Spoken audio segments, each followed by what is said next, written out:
Hey, welcome to the Inner Circle podcast, where growth minded leaders come together to build better businesses and better lives. I'm your host, Hector Alvarado. Here, we don't do theory, we share real lessons, real systems, and real strategies you can use right away. This is a community for people committed to growth, impact, and supporting each other on the journey. You're in the right room, my friends. Let's get started. What I see is that there's 5 characteristics to this space in where you're in that sort of tunnel. And the way that I want to describe these is that it starts off with the first one calling itself the defensive. You justify why you haven't launched yet. You explain away your criticism, right? An example would be like, you don't understand my industry. You don't understand why it changes, right? You don't understand like some of these challenges, or I'm just too new to face that next leap, so I'm gonna stay right here. You become defensive about it, okay?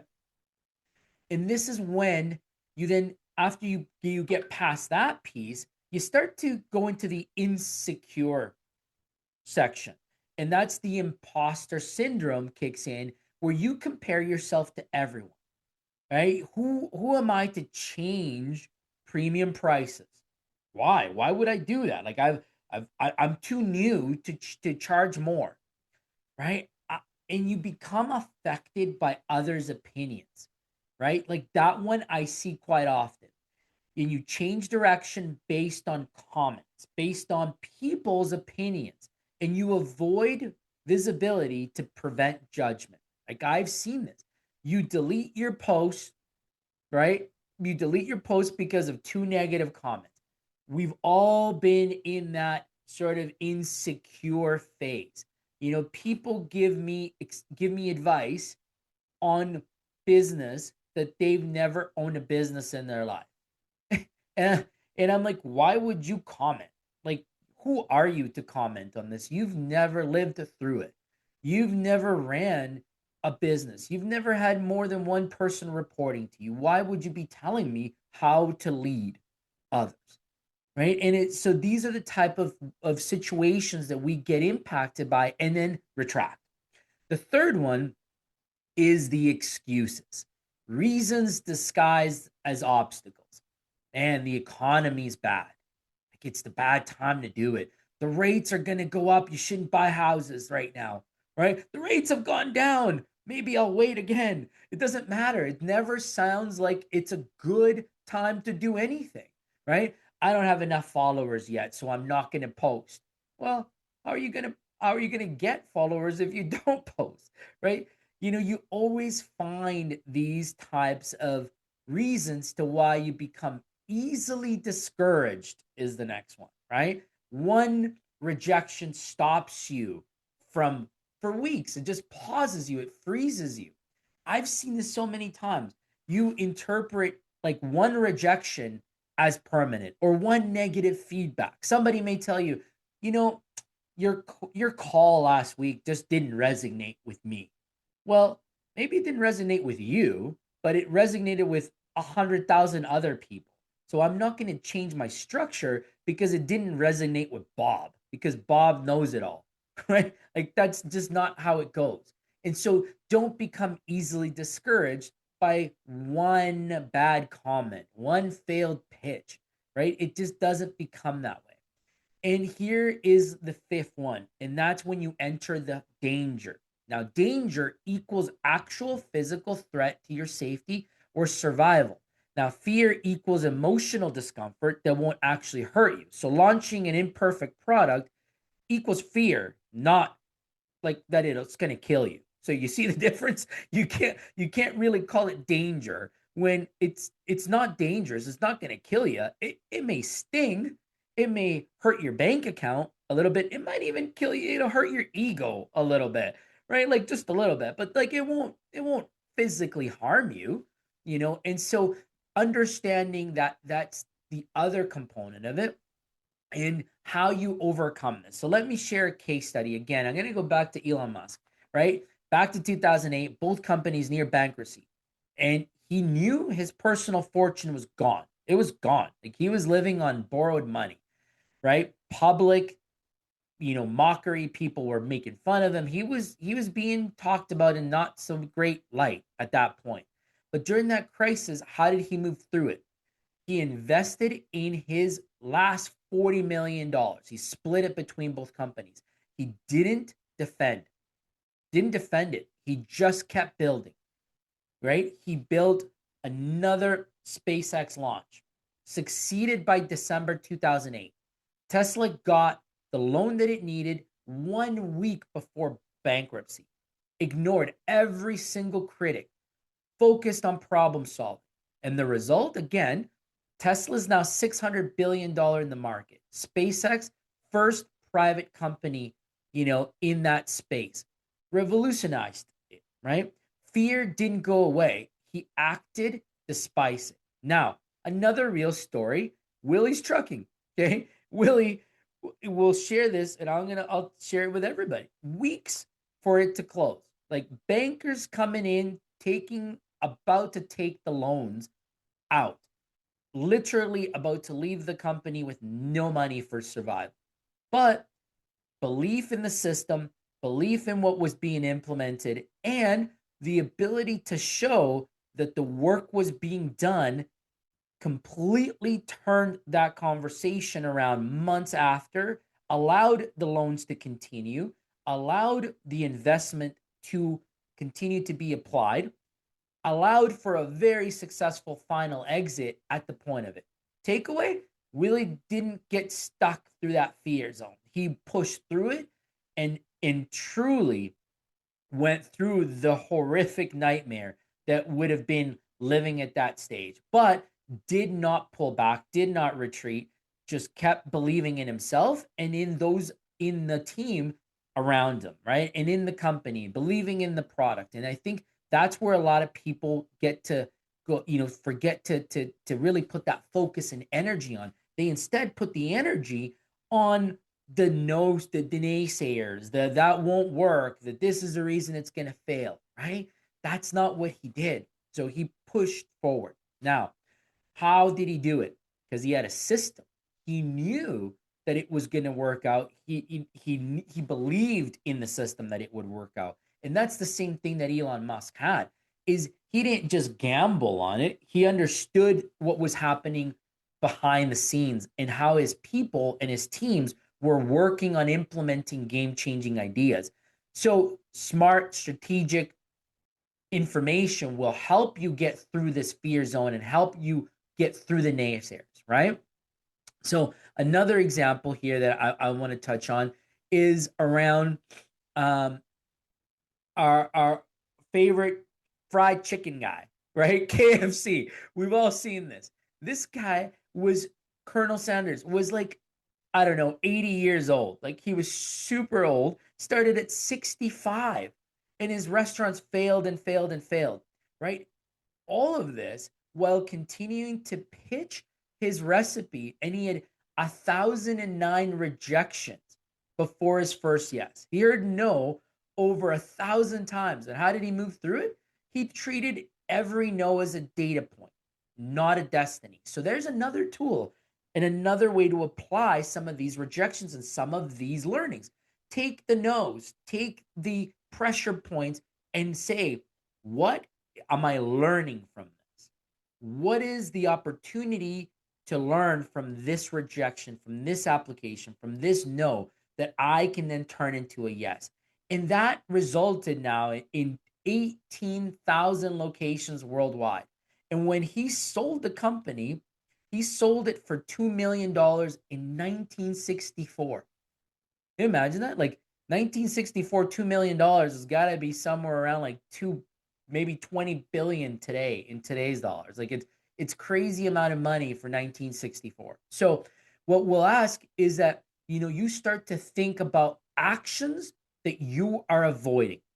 So write that down today. Is in your business or in your job, what are you avoiding? What are you afraid will happen? And be very specific. Like write this out. What are you afraid will happen? Is this fear? or is it danger? Remember, we gave you a clear explanation of what fear is and what danger is, right? If danger is about harming yourself, and if it doesn't do that, like understanding that it won't physically harm you. So, worst case is a reality check. If your fear becomes true, what actually happens?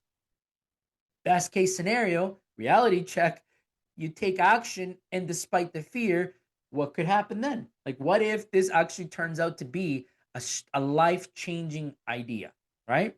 I'll give you my own personal experience with this, and this is very personal. So, I'm going to open up with you guys on the way that it went when I joined Willy and Willy's Trucking, and Willy can validate this experience.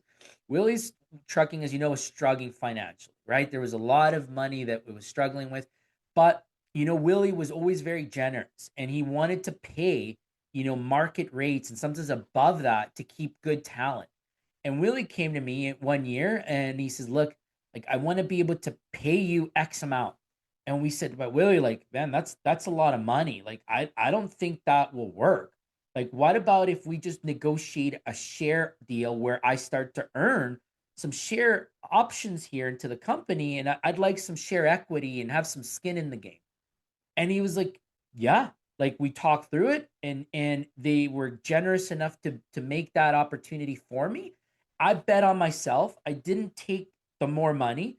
I stayed with a lower income or earnings, but when that company sold, I had a nice reward, for betting on the work that we were putting on the company. And so that is part of that example of fear zone that I want to share with everybody. And like, don't let that hold you back. To push through that, right? Because I'll tell you, man, speaking from experience, it's so rewarding to go through some of those storms and have the ability to walk out of it and say, I lived through that, I experienced it, and here's my receipt to share with you all. Here's my checkpoint to share with everybody. Here's what we were able to do, right? So I want to now take this into stop making excuses. Stop letting external factors, economy, algorithms, competition, anything like that sway you away from being the most that you can get out of your experience. Successful entrepreneurs have launched many times in recessions. They've launched in bad markets, crowded spaces. Control what you can control and move forward. Stopping after one setback, one rejection, or one failed launch, man, that never helped anybody. And it will not do you any good. So again, remember, I said Colonel Sanders got 1,009 no's. You stopped at one. Like, really?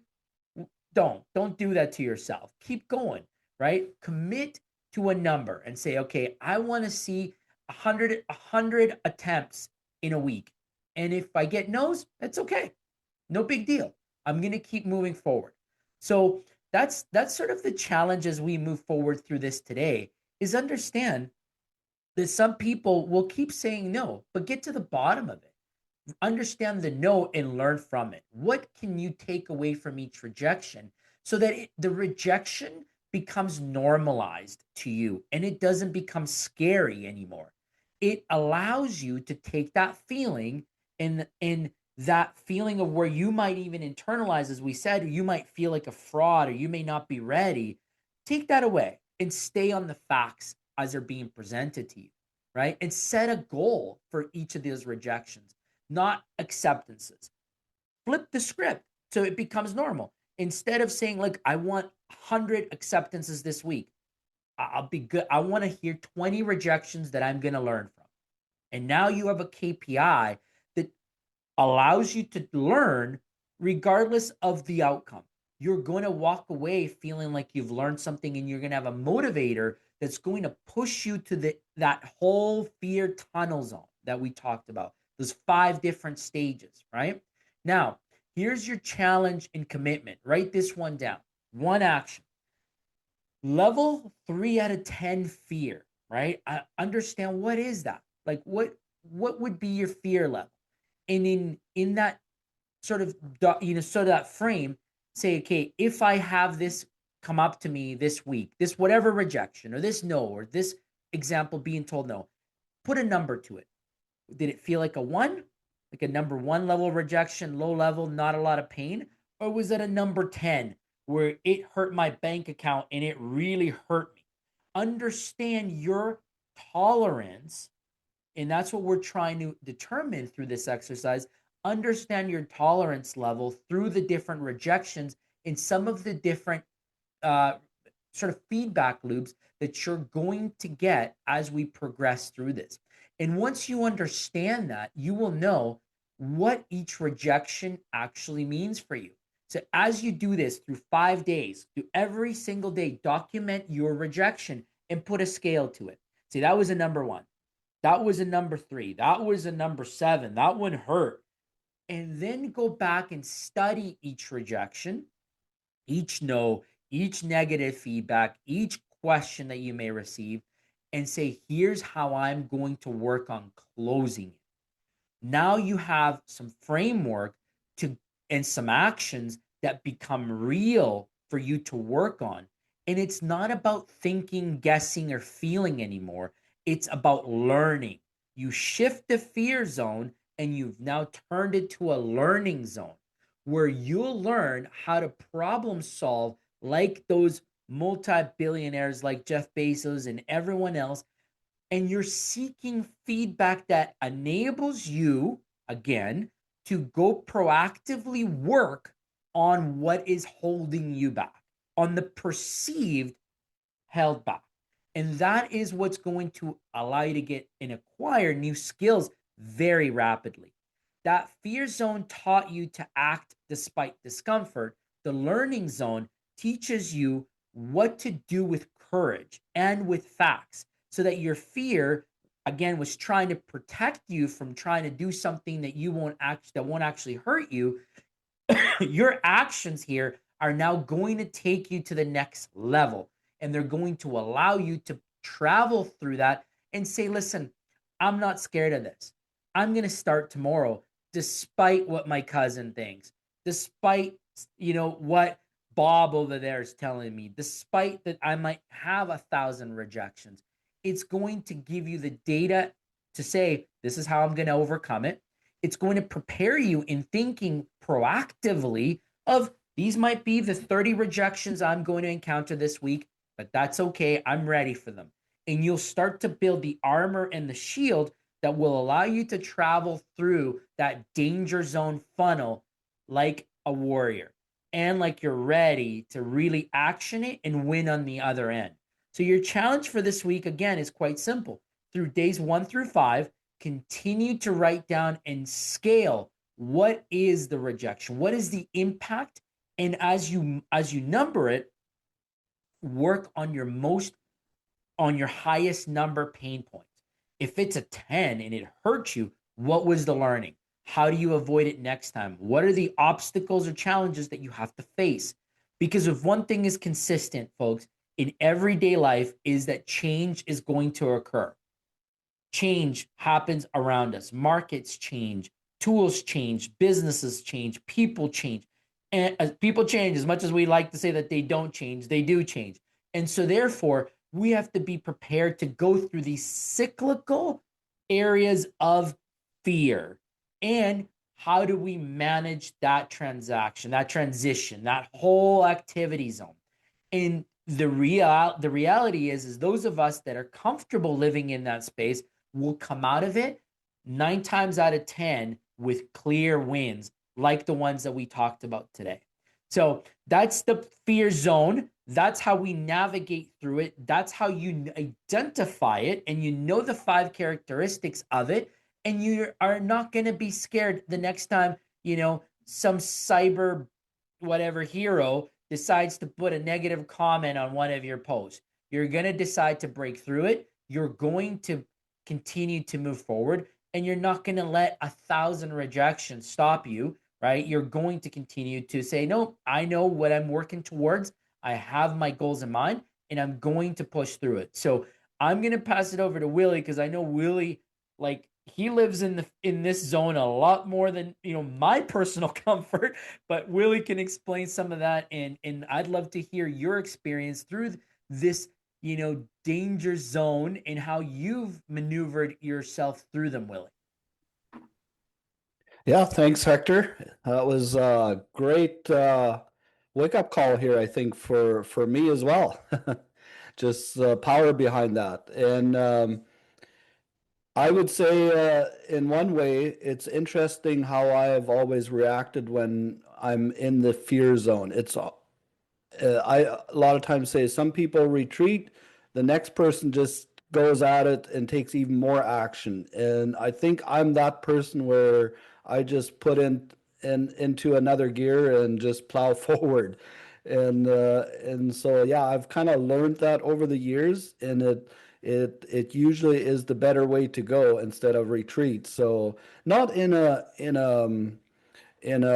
what would I say, way of just bullying through it. It's just don't stop. Just be you and do your thing, and yeah, don't fight the negatives. That's one thing I also believe so much in. If somebody talks negative over you, don't give that any traction. Don't even lift up your ear and say something to it. And Yeah. so yeah, that's what I would say. Yeah, and it's funny, like I always, I get inspired by the way you navigate some of these rejections and some of these, comments because I've heard you say it like, that's okay, that's just his opinion or her opinion. And then, you move through it. And sometimes it fuels you to work harder to find what is it that we can improve on or that the business can improve on so that you can come out on the other end. Yeah, and that's actually another big thing. What I a lot of times will actually assess is there any truth to what that person is saying, in actually looking where do I need to improve that? And I would say, yeah, 8 out of 10 times there is probably a little piece of truth to it, but I just pivot and carry on. Yeah, yeah, it's amazing, right? Like when you think about some of the rejections and some of the other stuff that happens in life, and how many people just stop at the first no, Yeah, right? And or the first no that won't work. I hear it all the time. I heard it from my own yeah, family. They're like, why would you do that? Why would you want to like make that decision? You're good where you're at. And I'm like, well, yeah. it could be better. I share sometimes we all have trees in our life that stop stop us sometimes. And this is a little personal story. When I was only 7 years old, living in Bolivia, South America, my dad got me to drive a tractor home just from down the road from our place. And one problem here, we had a big tree in the middle of our yard, and it was lined up with our driveway. And when I came drove in on our driveway, my mom was outside, and all I could see, wide open mouth, wide-eyed, and knew what was probably about to happen. And sure enough, that tree stopped the tractor. And sometimes I use that and say, that wasn't it meant that I would never drive tractors anymore. I just had to learn how to navigate around that tree. I love And that story. That's so, so good. so in business, I think sometimes we hit trees or in personal lives, and some they all of a sudden question themselves and say, "Man, I'm not cut out for this," and they give up. But no, it's just to remind you to learn how to navigate that. Yeah, absolutely. And I hear that all the time with business owners and unit business leaders, right? I'm not ready. I don't know if I should make that decision. Go for it. Like go for it. There's the worst thing is going to be a learning opportunity. As I said, right? This isn't going to harm you, right? It's not going to harm you physically. Is it going to maybe hurt in your stomach a little bit, maybe a little bit of your ego? Sure. But who hasn't fallen, flat on their faces? Who didn't ride a bike and fall off the bike a couple times? It's part of life. And so this is where it's truly encouraging, to let people know it's okay. Go learn, go find out how it works, and you're going to find the path that's going to be the best for you. But what's important is to take the learnings, use them as fuel, and have a strategic approach to it, not just, go through all the no's and all the naysayers and don't act on it, don't find ways of improving. That's how you actually get really comfortable living in that space. Mm. Yeah. All right, Willie, appreciate it. Let's pass it over to you, Ellen, and then we'll go around the room. I see we have a few more folks now. Yeah, I love it. Willie, I appreciate you telling us that story. I always love it when, Hector, it's a great tag team, you guys. Hector brings a great lesson that's, where the rubber meets the road. And then, Willie, you just come along and give us some practical applications to where that happened in, our life and your business. So I appreciate that. It makes me think about, I knew I didn't hear that story before, but I knew you were going to hit the tree when you I just kind of knew it. But it reminds me, we've all been taught probably in driver ed or whatever, right? It's like, look, steer. Oh, what's the phrase? Somebody bail me out, but we got to basically steer to where we want to go to, right? Look to where we want to go. If we look to where we want to go to, we're going to steer in that direction. That's right. Sometimes we see these things in front of us and it scares the bejeebers out of us, right? And now I'm going to get in the fear zone. So I have to remember it's hard to do. It's way easier said than done, but then I got to look to where I want to go and it might steer me around that fear zone, right? So I love that story. It's great. Now, Hector, I'm going to put you on the spot just a little bit with an apology. Yeah. Would you are you able to just repeat real quick, just 1, 2, 3, 4, 5, those 5 characteristics of the fear zone? I was getting them written down and then I got distracted and I didn't. So for my sake, and maybe for somebody else's too, would you just walk us through those 5 characteristics one more time? Yeah, the first one is defensive. Okay, that's number 1. The second one is excuses. Okay. The third one is easily discouraged. You got that? Okay. Got it. The other one's affected by others' opinions. And the last one's fear.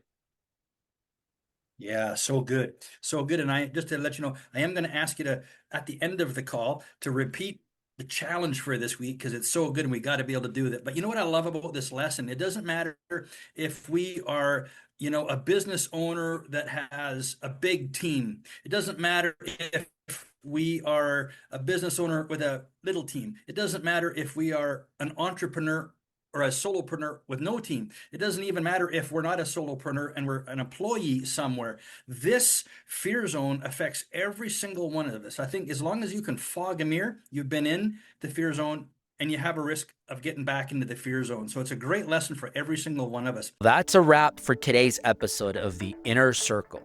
If something in today's conversation resonated, inspired you, or gave you a breakthrough, please share it with someone you care about. The right idea at the right time can change someone's business and their life. So make sure you follow the show, leave a review, and stay connected with us because this community is built on relationships, real support, and real growth together.